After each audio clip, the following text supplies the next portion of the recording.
Madame la Commissaire, chers amis représentants des régions, je vous remercie de m'avoir invité aujourd'hui pour un débat ô combien important, ça a été dit de part et d'autre. Mais au préalable, avant de rentrer sur le fond du sujet, j'aurais deux petits messages amicaux à faire passer.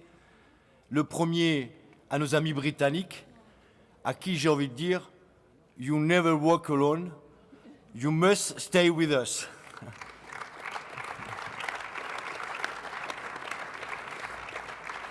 Et le deuxième message, mais je vois que malheureusement ils ont déjà quitté la salle, je voulais saluer chaleureusement les collègues d'IG Metall Sarstahl qui étaient présents tout à l'heure ici pour assister à ce débat. Ils sont là pour démontrer effectivement l'attachement qu'ils ont à leur entreprise, à leur secteur, mais aussi l'inquiétude qu'ils ont face aux non-prises de position européennes. Et c'est justement là où je fais la transition avec le travail qui a été le mien pendant ces 2 dernières années. Vous avez tout à l'heure cité la CECA. Effectivement, moi je suis un enfant de l'acier, je suis même un homme d'acier et je suis un enfant de la CECA. J'y travaillais pendant 35 ans dans le secteur de la sidérurgie et au préalable, j'ai simplement envie de dire que ce soit à Liège, que ce soit en Grande-Bretagne, en France ou ailleurs, une industrie sidérurgique, c'est beaucoup plus qu'un endroit où on produit de l'acier. Ce qui a fait la richesse de l'Europe, ce qui a fait la richesse des régions, c'est effectivement des entreprises qui ont permis non seulement de donner de l'emploi à des milliers de travailleurs, mais ce sont des entreprises qui ont permis de créer la richesse des régions. C'est grâce à ces entreprises-là que nous avons des routes, des crèches, des écoles, des hôpitaux, etc., etc. Donc tout ça pour dire que lorsqu'une entreprise, effectivement de l'acier, mais quelque entreprise que ce soit, disparaît d'un territoire, ce n'est pas uniquement les emplois inhérents à l'entreprise qui souffrent, c'est toute une région qui souffre, d'où l'importance de soutenir cette économie qui est effectivement capitale pour notre avenir. Et donc, dès 2014, lors de mon arrivée ici au Parlement européen, puisque je viens de ce métier, puisque je viens de ce secteur, et je mesure l'importance d'avoir des entreprises qui produisent de l'acier. Pour vous donner un peu un ordre d'idée et des dégâts que la concurrence chinoise pourrait provoquer, et qui commence déjà à provoquer dans les semaines et les mois à venir, l'Europe consomme chaque année en moyenne, à peu près, plus ou moins, 170 millions de tonnes d'acier. La surcapacité de production de la Chine, je dis bien la surcapacité, c'est 350 millions de tonnes. C'est-à-dire qu'aujourd'hui, la Chine a une surcapacité qui est double à notre propre consommation. Donc ça vous donne un peu l'étendue des dégâts et donc l'urgence, effectivement, à prendre des mesures. Et cette urgence-là, dès 2014, mon équipe et moi-même, nous avons voulu les mettre en exergue et nous avons voulu effectivement pointer les obligations des uns et des autres, que ce soit des États, des industriels, mais aussi de l'Europe, à prendre immédiatement des mesures. Et pour ça, nous ne sommes pas contentés uniquement de faire un rapport depuis un bureau, qu'il soit bruxellois ou strasbourgeois. Nous avons voulu aller sur le terrain. Nous avons fait, pas le tour de l'Europe, c'est un peu prétentieux, mais nous avons fait 10 pays européens.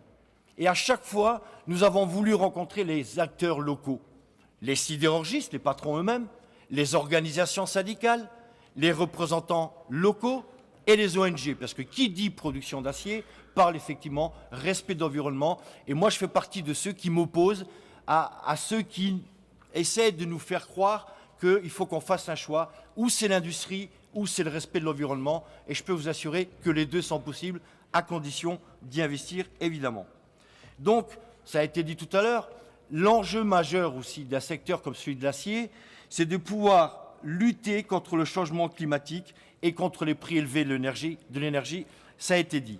Et c'est pour ça qu'on demandait instamment à la Commission que les industries à forte intensité énergétique, par exemple, poursuivent leurs efforts visant à optimaliser les mesures en matière de recyclage et à réduire les émissions de CO2 afin d'assurer la compétitivité future de notre industrie.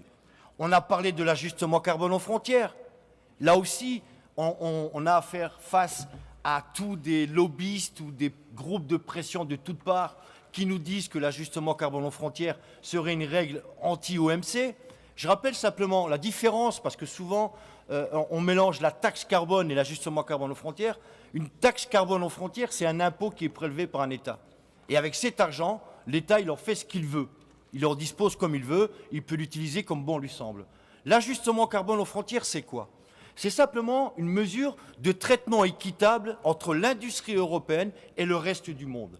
Parce que pour revenir toujours à l'exemple chinois, aujourd'hui, en moyenne, je raisonne bien en moyenne, lorsqu'on produit une tonne d'acier en Chine, on émet 3 tonnes de CO2. Lorsqu'on produit une tonne d'acier en Europe, on émet 2 tonnes de CO2. Et au moment même où nous sommes en train de réformer l'ETS, la politique des émissions, des échanges de CO2, eh bien l'Europe, en tout cas, il y a beaucoup trop de personnes qui pensent que l'Europe est encore une économie perdue au milieu de nulle part.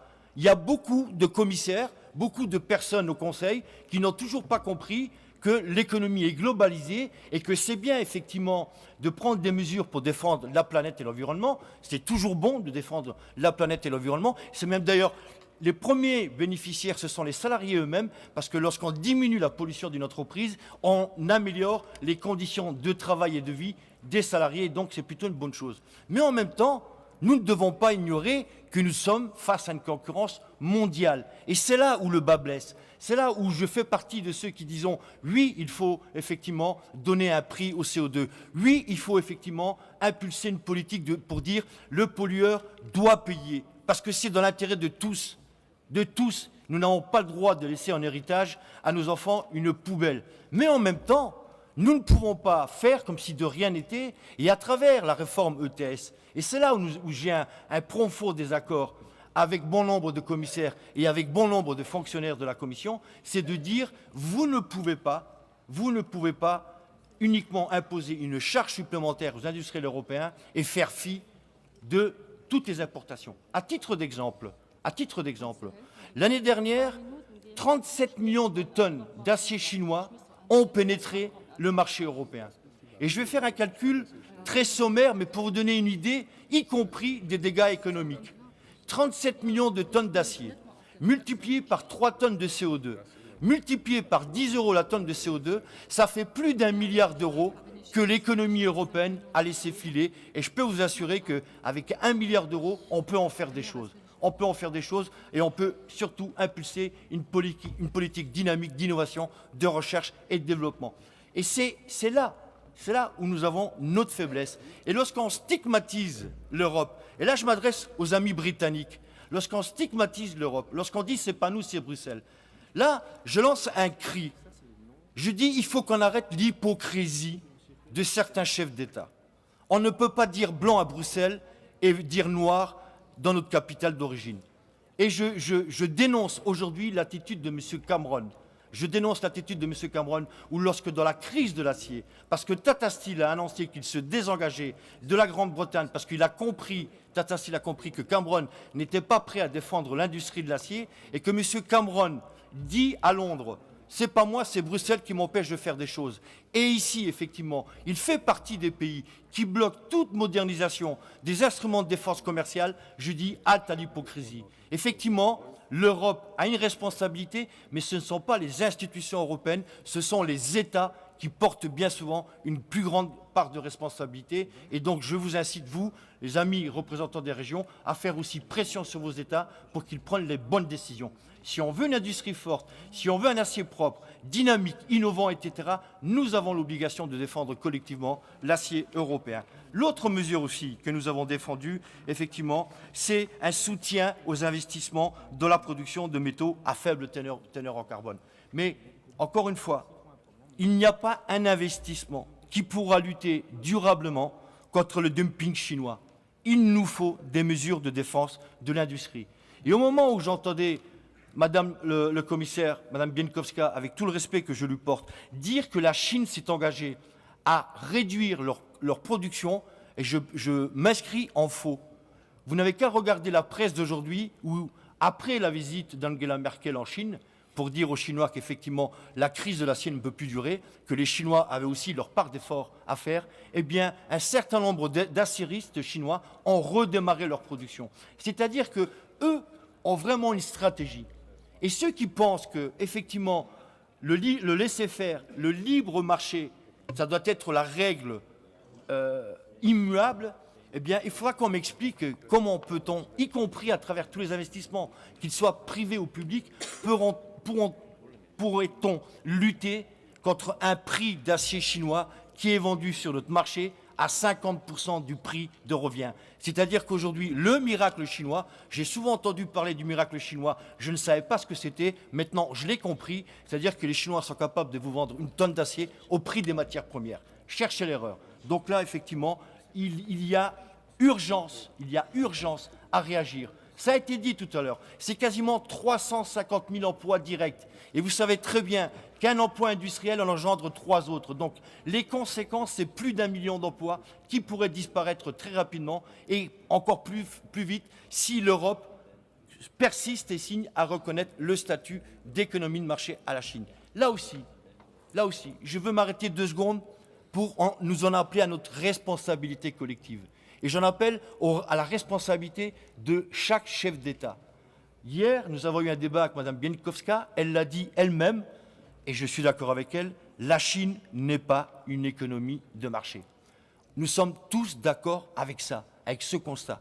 La seule question que moi je me pose, alors, si nous sommes d'accord sur ce constat, pourquoi la Commission s'obstine malgré tout à vouloir reconnaître ce statut à la Chine? Que se cache derrière cette peur, cette influence, ce silence de la part de chefs d'État? Que se cache derrière? La peur des mesures de rétorsion. Là aussi, je rappelle que c'est contraire aux règles de l'OMC. Donc, nous avons aussi des outils juridiques pour ramener la Chine et les Chinois au droit international. Et je mets aussi l'accent sur un rapport qui a été édité le 22 février dernier par la Chambre du commerce européenne en Chine, qui nous met en garde collectivement, les parlementaires européens, la Commission et le Conseil, qui nous dit qu'il n'y a pas que l'acier où il y a une surcapacité de production. Il y a l'aluminium, il y a le verre, il y a la chimie, il y a la céramique, il y a le papier, il y a 7 grands secteurs industriels qui sont en surcapacité de production et la Chine n'a entamé aucune réforme économique. Donc ça veut dire que la Chine est dans les starting blocks, elle attend avec impatience qu'on lui reconnaisse le statut d'économie de marché au 1er janvier 2017 et je peux vous assurer que ça sera un tsunami de produits manufacturés qui viendront pénétrer le marché européen et nous ne pourrons rien y faire. Donc c'est maintenant que ça se passe. Et là aussi, en présence des collègues d'IG Metall, en présence des représentants du Industrial, le syndicat européen qui représente 50 millions de travailleurs, qui viennent de voter à l'unanimité la semaine dernière à Madrid une résolution dans laquelle ils s'opposent fermement à ce que la Commission reconnaisse ce statut d'économie de marché à la Chine. Et donc j'en appelle une nouvelle fois à Mme Bieńkowska d'être à l'écoute des citoyens européens, d'être à l'écoute des travailleurs, d'être à l'écoute des régions, parce que vous savez mieux que quiconque l'importance économique, sociale et politique d'avoir ces industries dans vos territoires. Et donc, avec nous, avec moi, avec d'autres, je vous demande effectivement de faire en sorte que la Commission entende raison et qu'il n'y aura pas d'autre issue possible que de ne pas reconnaître le statut d'économie de marché à la Chine, parce que ça n'est pas une économie de marché à la Chine. Et par-dessus le marché, et Mme Bieńkowska a souligné la difficulté européenne, c'est que nous n'avons pas aujourd'hui la majorité qualifiée pour moderniser les instruments des forces commerciales. Donc ça veut dire d'un côté, nous avons la double peine. La Chine qui va encore un peu plus pénétrer le marché européen à travers une politique de prix.